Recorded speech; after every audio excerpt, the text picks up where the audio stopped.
Bonjour à tous, bienvenue sur Franck Anime World, j'espère que vous allez bien. Aujourd'hui, je suis avec Christophe et je suis avec Enrique. Vous allez voir, ça va être de la folie. C'est parti ouais, on y va. Let's go.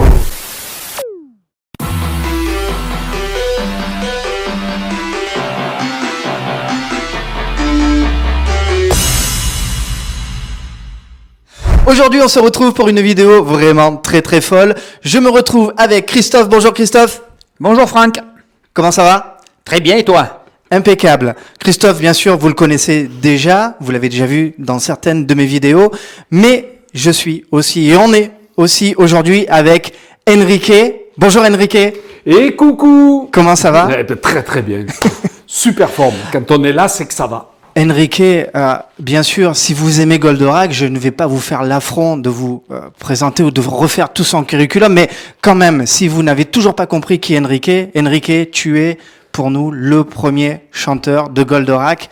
C'est toi que l'on entend, bien sûr, à quasiment tous les épisodes, et en tout cas, merci à toi d'être présent aujourd'hui, d'avoir accepté cette invitation, car tu vas voir, on va te présenter. Je sais que j'ai une grosse surprise. On va te présenter quelque chose d'énorme. Ouais. Alors, tu as vu des choses assez exceptionnelles, en tout cas durant ces derniers mois.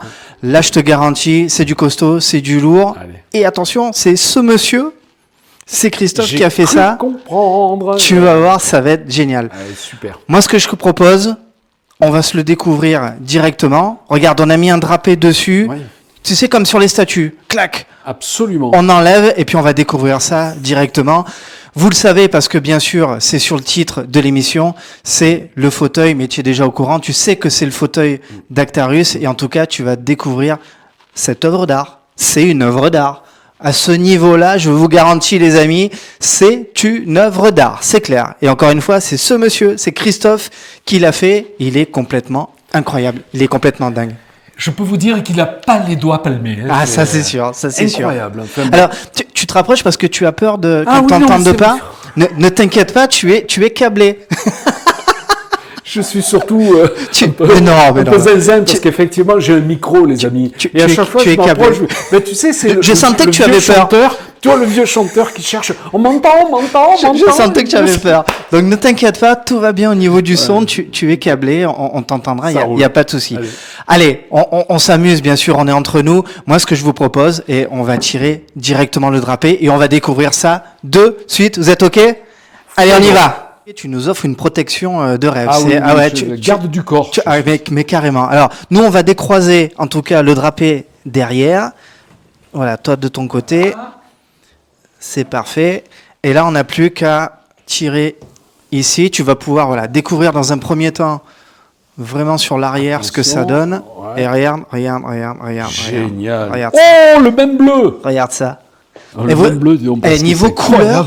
Niveau couleur, c'est raccord. Hein. Vous l'avez fait exprès, les mecs. C'est raccord. Christophe, le bleu est... fait exprès, Christophe, ouais. Le bleu est nickel, il est raccord et impeccable. Donc voilà, là tu l'as de dos. Ouais. Tu peux déjà remarquer, il y a les deux hélices, en tout cas. Il est allé dans le détail, hein. Il est allé vraiment dans le détail. T'as les deux hélices ici en bas qui ont été positionnées. Attention, et puis... les hélices, je vais les baisser, les ailes surtout.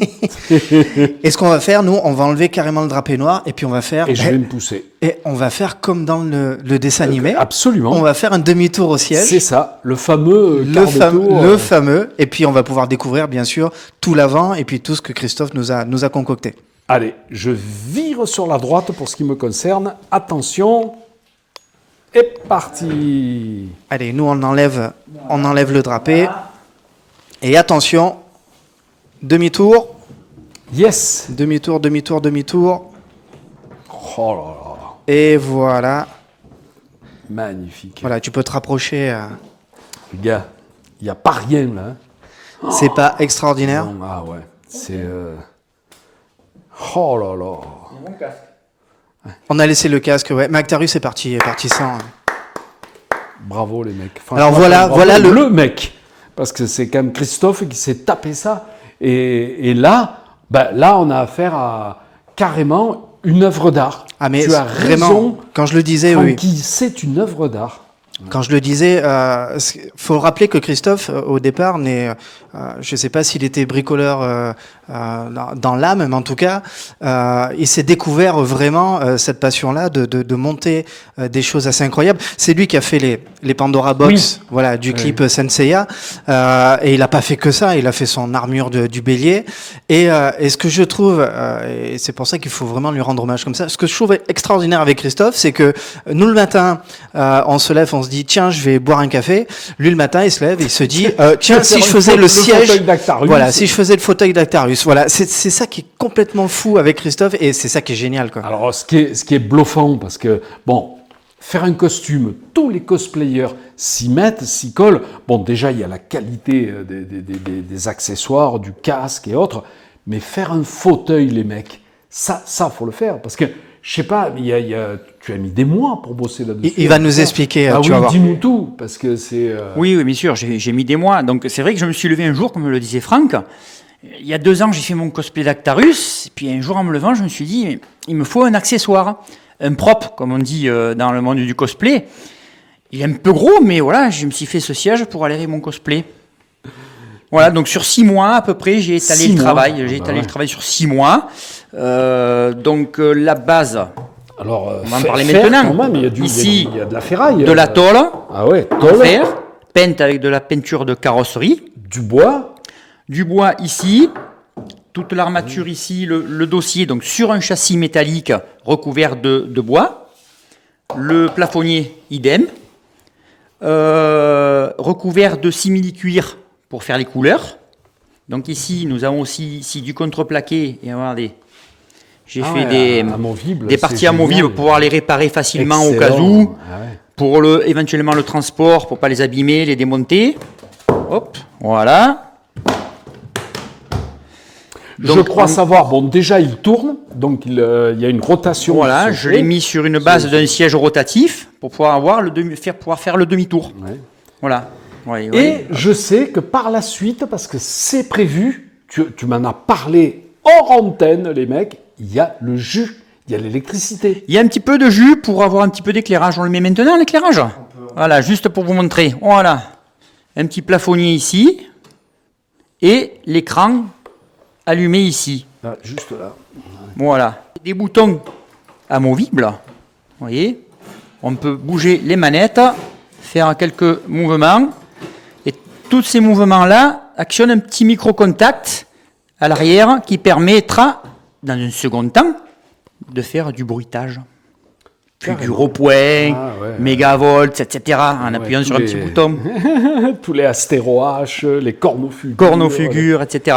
Et on peut connaître son poids, parce que je sais que c'est quand même bois, fer, métal, plastique, enfin bref, ça doit peser quand même son... Eh bien, je ne l'ai pas encore pesé. Ah, tu sais pas? Non, je ne l'ai pas encore pesé. Poser une bonne question, là. Bonne question. Moi qui ai un peu l'habitude, je pense qu'il doit faire dans les 80 kilos à 100 kilos. Voilà. Magnifique. Trop beau! Oui, c'est clair. Au niveau du poids, il dit 80. Moi, oui, je suis comme toi. Je pense que les 100 les font sans problème.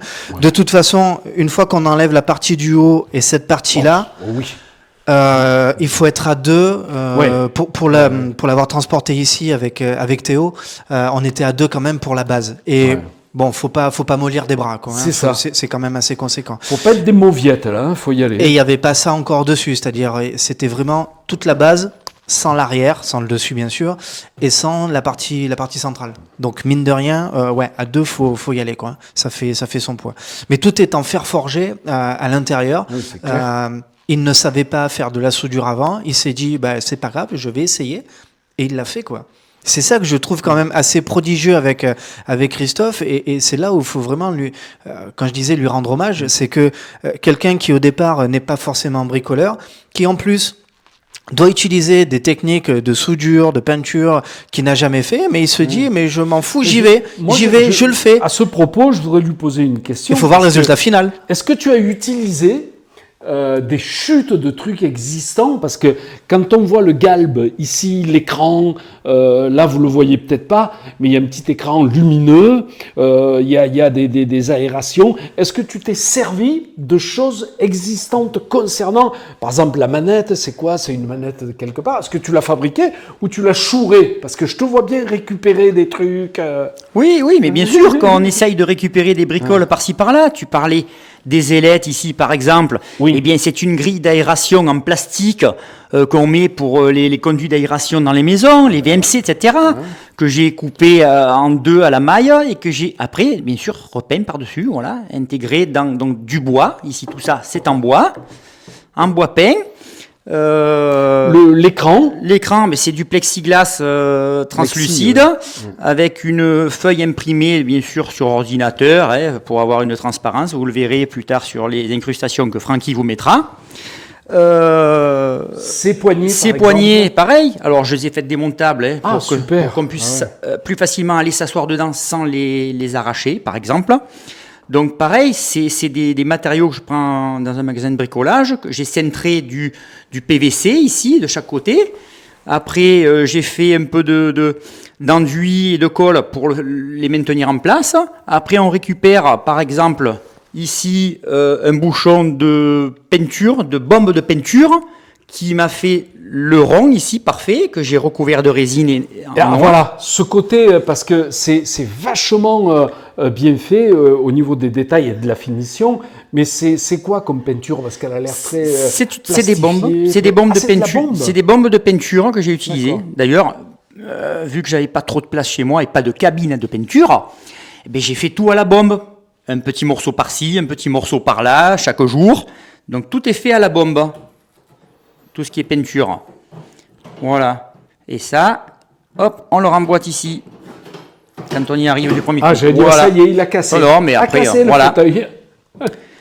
Pareil ici, les petits boutons jaunes, ils sont faits taillés dans des morceaux de bois que j'ai recouverts de résine et que j'ai laqué après avec de la peinture en jaune. C'est ça, c'est le côté laqué qui me plaît. Voilà. Parce que peinture, mais c'est la laque. Là, le noir, c'est une laque. Ouais, mais là aussi, il y a de la laque. Là, c'est de la peinture Cento. Voilà. Parce qu'on la retrouve ici aussi. Voilà, pareil ici. C'est laqué. Voilà. En fait, c'est des peintures Cento qui sont plus solides et qui ont un aspect laqué après séchage. Et puis, avec la peinture Cento, on t'en fait pas cadeau. On la trouve A, mais on ne dira pas de marque. Et on la trouve A, mais on ne dira pas de marque.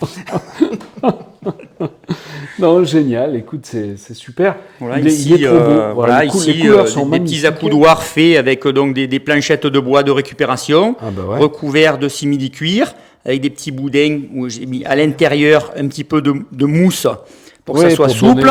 Le mousse de rembourrage comme on met dans les canapés, etc. Donc ici, qui masque le trou que j'avais laissé ici, voilà, de chaque côté. Alors ici, je vais l'enlever. J'ai fait imprimer. Ça, par contre, c'est du travail 3D, impression 3D. J'ai demandé à quelqu'un parce que je ne maîtrise pas encore l'imprimante 3D. Donc il m'a fait ces deux petites manettes que j'emboîte. Puis il faut avoir la machine. Voilà. L'imprimante, c'est pas évident. Voilà. Génial. En 3D, il y a ça et les deux réacteurs à l'arrière jaunes que j'ai fait faire. Voilà. D'accord.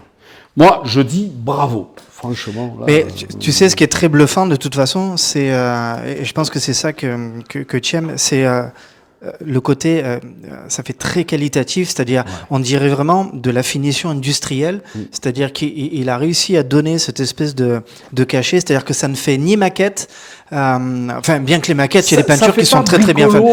Mais voilà, ça fait pas cheap. Il a mis les matériaux qu'il faut et surtout dans la finition, t'as l'impression d'avoir quelque chose qui a été vraiment fait, par exemple, par une entreprise.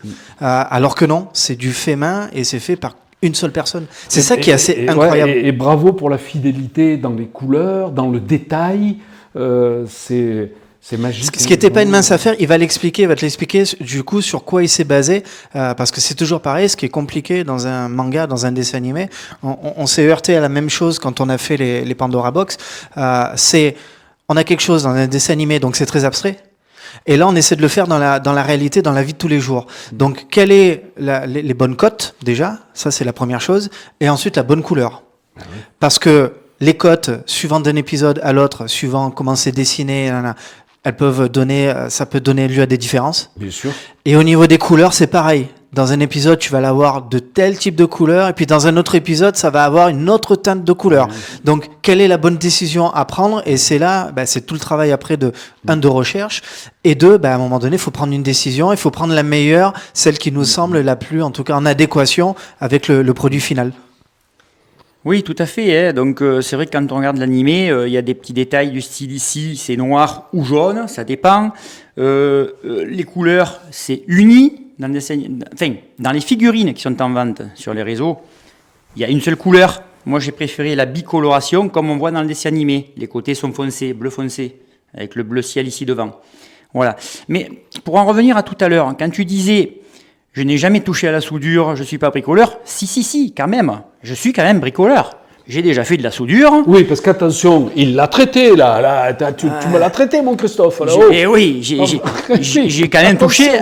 Je touche un peu à tout, je bricole à la maison. Donc, c'est juste la place qui me manquait. Voilà. Ouais. C'est pour ça que je l'ai mis en pension maintenant chez notre ami Franck. Voilà, et je vais te dire, Christophe, tu as tellement raison qu'en fait, bricoler, c'est vrai qu'il faut avoir le don et des mains magiques et l'envie et la passion comme il l'a, mais il faut surtout avoir de la place, il faut avoir les outils. Moi, je dis souvent, il nous manque toujours un truc pour faire ce qu'on aime. Et là, c'est pas évident. Toucher à la fois à la soudure, au bois, bref, à tous les petits détails qu'on voit, la peinture. Et après, il faut être équipé, tu as raison. C'est vrai. Et oui, tout à fait. Allez Enrique, je te propose, voilà, tu as déjà compris comment ça marchait. Excellent. Voilà, tu vois. Et là, tu te positionnes vraiment... Et là, il faut avoir le coup. Comme Actarus, c'est-à-dire vraiment, tu vois, les mêmes sensations qu'Actarus. Ça y est. Ah, je suis dans l'espace, les mecs. Attention, j'arrive. On lui ouvre la route numéro 7. En général, c'est celle-là que les fans adorent. La route numéro 7, elle est très célèbre. Je suis parti. Alors, Goldorak, go! Tes impressions? Une impression de, tu sais quoi, de grandeur. Ça y est, j'y suis, les mecs, je suis dans l'espace. Non, mais je t'avouerai que s'asseoir dans le fauteuil pour aller défendre la planète, c'est beau. Et se battre pour la justice, pour la bonne cause, quoi. C'est ce qui ça me va, quoi. C'est vrai que les guerres sont pas très très jolies. C'est toujours catastrophique, c'est sûr. Mais aller défendre l'injustice à travers la planète, c'est sûrement ce qu'il y a de plus beau. Et se battre pour une belle cause, en tout cas. C'est ça. C'est peut-être pour ça qu'Actarus, à travers son Goldorak, il a tout l'amour de tous les passionnés, de tous les fans et de dizaines, de milliers, que dis-je, de millions de générations, parce que c'est un justicier. Et on en a bien besoin. Mais c'est ce qui est resté. Hein. Alors, c'est sûr, quand on se replace à l'époque, quand c'est sorti en 78, comme chaque nouvelle chose fait peur, cette espèce de robot, on n'avait pas l'habitude à l'époque de ce genre de choses. On avait Saturnin, le petit canard, on avait Aglaé Sidonie, on avait des choses comme ça. Donc forcément, débarque en 1978 un robot qui fracasse tout, avec des rayons laser, avec des méchants qu'il faut tuer. Je comprends qu'à l'époque, les parents, effectivement, ne comprenaient peut-être pas la démarche, ou du moins ne voyaient que ce côté violence, etc. Mais finalement, 45 ans après, on se rend compte de quoi? Je pense que Christophe n'est pas un violent, moi non plus. Et je crois que ce qu'on en retire et ce qu'on garde, c'est justement ce que tu as cité, c'est ces valeurs-là, les valeurs d'amour, de justice, de liberté, défendre une cause. Tu sais, c'est des belles valeurs. Viens défendre notre terre de justice et d'amour. Tout est dit. Ouais, c'est ça. Tout est dit. Exactement. Ouais. Donc c'est ces belles valeurs, en tout cas, que ce manga, ce dessin animé, nous a inculqué presque, et on a appris le goût de la justice, le goût de défendre les siens, etc. On n'en retire pas, nous, de la violence, on n'en retire que des belles valeurs, et c'est là où on s'en rend compte, en tout cas, 45 ans après, quoi. C'est vrai que gamin, moi j'avais 20 ans quand j'ai interprété en 78 ce générique, enfin les deux génériques, parce qu'il y a Accours vers nous et Va combattre ton ennemi. Donc ça veut bien dire ce que ça veut dire, va combattre ton ennemi. Bon, bref. Et tous les enfants de cet âge-là, tu as raison, on avait soif de justice. D'ailleurs, Quand les gosses jouaient dans le quartier, dans la rue, dans le village d'où je suis, on jouait à Zorro, on jouait à... C'est toujours des jeux... à Superman. Aux cow-boys aux Indiens. Voilà, aux cow-boys aux Indiens. C'est toujours les justiciers. C'est toujours pour la justice qu'on essaye de se battre, gamin. Un gamin, il ne naît pas, franchement, morpion ou assassin, quoi. Il naît avec un cœur qui bat. Et c'est ce qui ressort maintenant. Voilà, c'est ce que tu viens de me dire. Les enfants, bien sûr, voient le côté ludique, mais je crois que l'attachement et le cœur des enfants à cette époque, ils s'y sont pas trompés. C'est-à-dire que aujourd'hui, on se retrouve avec toute cette génération-là, née en 1975 ou un peu avant, entre 70, on va dire, et 80, voire même un peu avant, voire même un peu plus. En tout cas, on s'y retrouve parce que nous, on regardait ça avec nos yeux d'enfant. Eh oui. Nous, on n'était pas capté que par le combat, la guerre, les choses comme ça. On avait déjà capté ces notions d'amour. Ouais. Et on peut leur pardonner, bien sûr, les têtes pensantes. Certains parents ne voyaient eux que la violence, la guerre. Oui, il y a même le côté robotisé, le côté... Exactement. T'en parlais aussi avec forcément des paroles même qui étaient dérangeantes. Et pourtant, elles le sont pas, je trouve. Mais c'est toujours pareil dans un contexte de choses qui étaient nouvelles, on peut comprendre que ça pouvait éventuellement faire peur, mais force est de constater que 45 ans après, eh ben voilà, qu'est-ce qu'il en reste? Ben on est là en train de se parler, et ça c'est génial. On est là avec Christophe qui est un passionné, qui fait des cosplays, qui fait son cosplay d'Actarus, qui nous fait des props, mais alors complètement hallucinant. C'est hallucinant de se dire, voilà, 45 ans après, de se retrouver avec des choses comme ça, c'est assez fou. Quand je vois, Francky, je vais amener de l'eau à ton moulin, mais quand je vois des gamins et des gamines, parce qu'il y a des filles aussi qui sont fans de Goldorak, mais quand je vois ces gamins venir en dédicace, j'étais à Colmar ce week-end, et que je leur dis, par exemple, à quel prénom je dédicace la carte postale, et il me dit Robert. J'ai dit Robert, bon le gars il a 17 ans, 18 ans, j'ai dit c'est toi qui t'appelles Robert, il me dit non c'est mon papa. Et son papa effectivement il a 50 balais et c'est la génération. Mais ce qui est intéressant aussi c'est que ça a traversé des générations. La transmission. Les papas que vous êtes, que nous sommes, on a passé le relais aux enfants qui eux ont la même passion pour tous ces génériques et ce justicier qui venait défendre la planète, qui était Goldorak, et il pense à son papa. C'est ça. Eh bien, quand on transmet de l'amour comme ça, moi je dis que c'est gagné. Et ce n'est que de l'amour. Ouais. On est bien d'accord. Ouais. Moi, j'ai une petite anecdote aussi. Ces dernières semaines, j'ai fait 2 conventions et j'ai des familles qui viennent vers moi. J'étais dans mon cosplay d'Actarus. La petite, 10-12 ans, Phénicia, le prénom. Ah, incroyable. Phénicia. Et Incroyable. dernièrement, je vais le dire, j'étais aussi à Colmar avec Enrique, le week-end dernier. Vénusia, une petite jeune fille, Vénusia, est venue vers moi. On a fait les photos et il y avait les parents à côté, voilà. Ouais. La sœur est pratiquement la meilleure amie d'Actarus. Voilà. Excellent. Et là, ce moment que je vis aujourd'hui, là, l'émotion elle me monte là. Voilà. Ouais. De vous écouter tous les deux. Ouf. Ça fait chaud au cœur. En tout cas, c'est mais comme ça les mecs. Bravo Christophe. C'est un beau cadeau. Moi, je trouve un beau cadeau de la vie, en tout cas, de pouvoir aujourd'hui, complètement sans justement jugement de valeur, tu vois, de choses comme ça, pouvoir vivre pleinement sa passion. On donnera pas l'âge de Christophe, mais de pouvoir faire du cosplay, de pouvoir garder. Et d'avoir gardé cette âme d'enfant, moi je trouve que c'est formidable parce que c'est peut-être ça le secret de l'immortalité ou de la jeunesse, va savoir. Mais il y a peut-être quelque chose à les fouiner là-dedans. Mais de voir en tout cas Christophe et sa famille, parce qu'ils font ça en famille, c'est ça qui est génial, avec la maman, les enfants, qu'on va retrouver d'ailleurs ce week-end. Il va y avoir du cosplay ce week-end. Mais en plus, ils font ça en famille, c'est-à-dire que non seulement c'est une passion personnelle, mais une passion partagée aussi avec tout le monde. Et ils s'éclatent. C'est vraiment, je vois rarement des familles s'éclater comme ça. Ils respirent la joie de vivre. Et ça fait vraiment plaisir. À ce propos, je voulais dire aussi, bon, déjà à Colmar, il a raison Christophe, il y avait beaucoup de cosplayers vauclusiens. Le Vaucluse était bien représenté, En force. On était à l'honneur, là-haut. J'étais heureux, il y avait vraiment plus d'une dizaine, je crois, vous étiez, c'est incroyable. On était en force à Colmar, qui nous ont reçus de divine manière. C'était excellent, un accueil formidable. Mais ce que je voulais dire, c'est que dans tous ces salons-là, conventions, salons, on ne parle pas que de Colmar, je parle de tous les salons où nous avons la chance d'aller, d'être, d'intervenir. Je peux vous dire, messieurs, dames, et là je vous regarde en face, là je vais regarder la caméra, il n'y a pas de carte de CRS, il n'y a pas de flic, C'est vrai. il n'y a pas...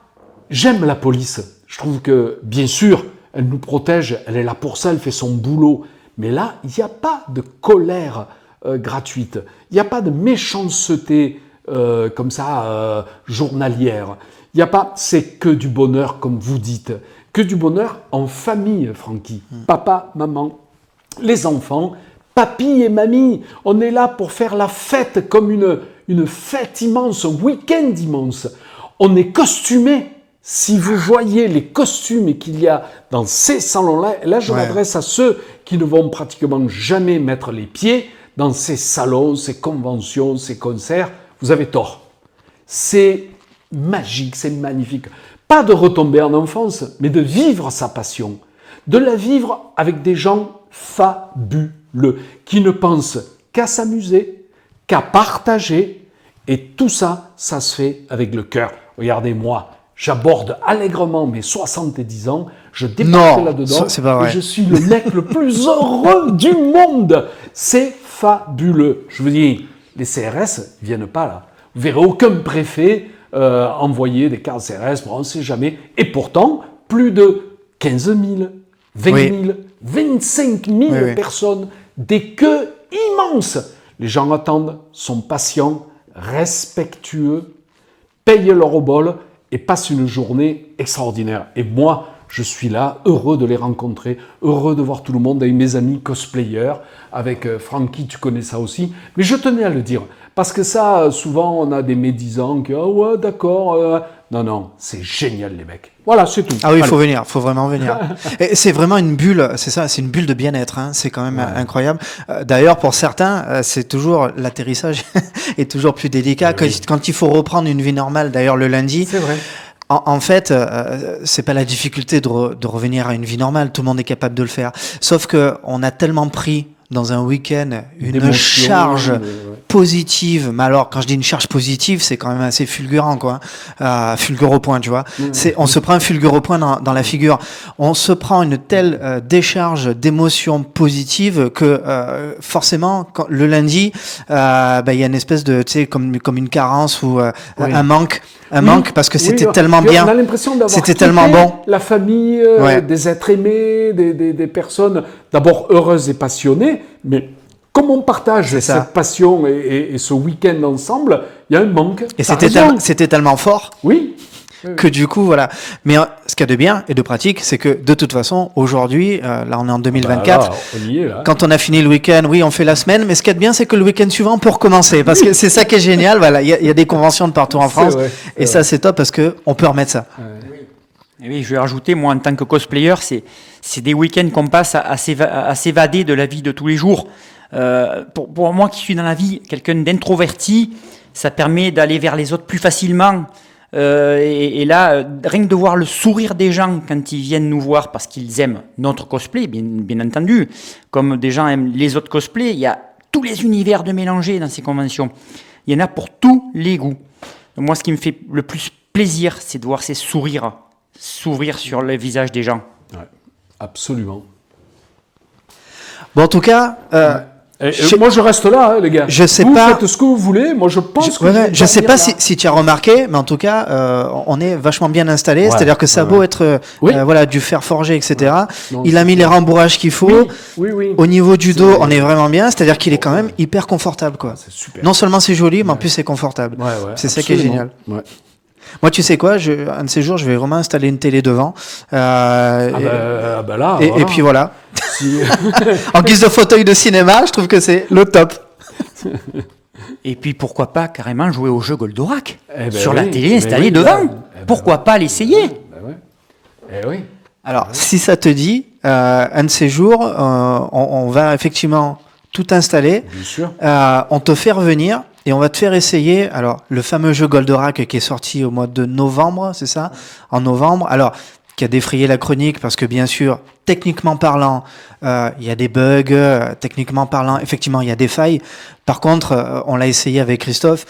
Si tu veux effectivement t'amuser une journée à piloter Goldorak, bah, c'est très jouissif en définitive, et c'est hyper amusant, hyper rigolo. Tu fais du cornofulgur, de l'astéro-H, voilà, c'est génial. Effectivement, c'est répétitif, mais moi, je trouve que on a fait complètement abstraction de ces choses-là, sur le côté vraiment répétitif et sur le côté problème technique. Et nous, on a kiffé juste le moment de se dire, bah tiens, je pilote Goldorak et je m'éclate et j'éclate tous les ennemis qu'il y a autour. Donc, si tu veux l'essayer un de ces jours, on se fait ça. Tu vas voir, c'est très rigolo et pas besoin d'être un expert en jeux vidéo, même quelqu'un qui n'a jamais joué, qui a pas l'habitude d'avoir des manettes dans les mains, ça se fait très facilement et c'est vraiment bonheur, quoi. Bah écoute, avec grand plaisir. Ouais, ce qui est kiffant, c'est d'avoir les gros Golgoth à la fin de chaque niveau. Ah, Voilà, de les exploser. c'est kiffant, on retrouve les Golgoth de l'animé, voilà. Ouais, je suis Les vrais votre de vrais. homme, les mecs. Francky, Christophe, je suis votre homme. Là, vous me gâtez. Merci beaucoup.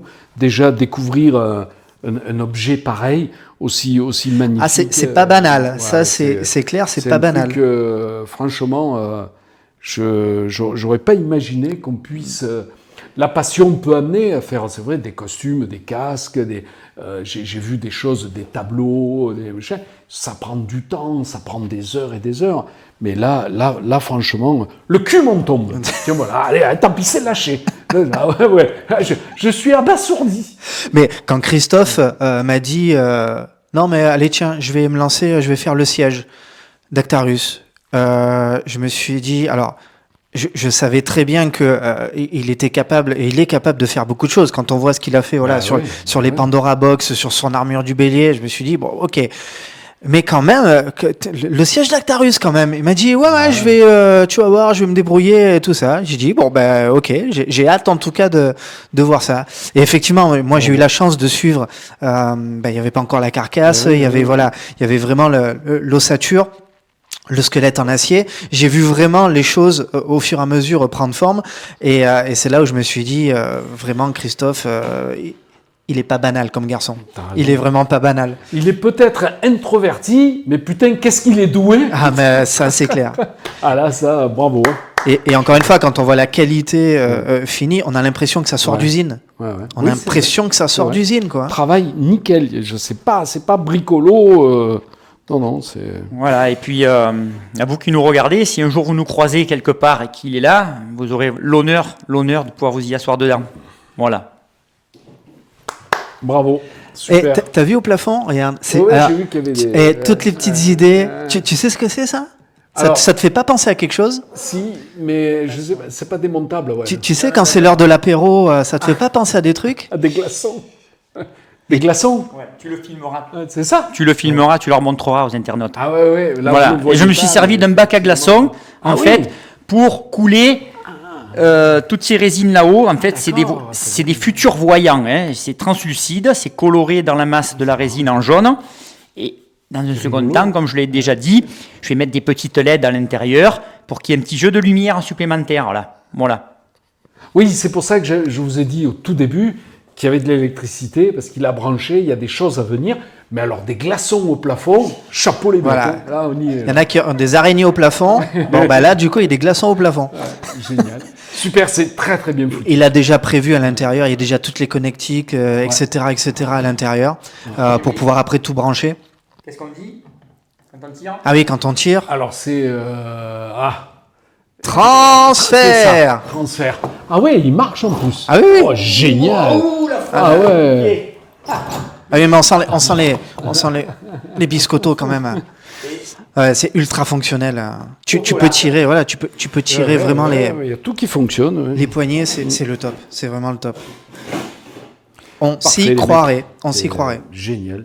Allez, nous arrivons à la fin de cette vidéo. J'espère qu'elle vous a plu. Encore merci Christophe et Enrique de t'être prêtés au jeu, en tout cas aujourd'hui. J'espère que tu as pris beaucoup de plaisir à découvrir ce formidable fauteuil. Ben oui, maestro. El Maestro. El maestro. On va l'appeler comme ça maintenant. Je pense que c'est bien. Je vais même Ouais. le vous voyer. Je sais pas si je vais pas te vous voyer, Christophe. En plus, Maestro, c'est un joli clin d'œil puisque Mais oui. il était une fois l'espace. Il y a le personnage de Maestro dedans. Donc, je trouve que la boucle est bouclée. Dans l'espace. C'est très très bien comme ça. En tout cas, si vous n'êtes pas abonné, bien sûr, vous n'oubliez pas, vous cliquez sur le bouton s'abonner, vous activez la petite cloche, ça vous savez faire. Vous laissez vos commentaires et on sera bien sûr un plaisir d'y répondre. Enrique, on te retrouve en tout cas dans pas longtemps, dans pas mal de conventions. Je sais qu'il y en a qui sont programmés et ça va être un bonheur pour vous. Avec toi aussi. En plus, oui, c'est vrai, on se retrouve à la Cos Geek au mois de mars. Oui. C'est vrai, on est ensemble. Voilà. Avec Jean-Marc. Oui. Avec Jean-Marc Anthony. Eh oui, alors on va se régaler. Donc, ce qui est génial, c'est que vous allez pouvoir, bien sûr, derrière votre écran, pouvoir partir à la rencontre d'Enrique. Il va parcourir toute la France, donc vous allez pouvoir vous rapprocher de lui, faire des séances de dédicaces. Ça va être vraiment, vraiment le top. Donc, on se retrouve en tout cas très, très bientôt. Bien sûr. Les amis, on vous embrasse, on vous envoie que de l'amour. On se fait un petit Goldorago. Je sais que Allez. je sais que ça c'est bon. 4.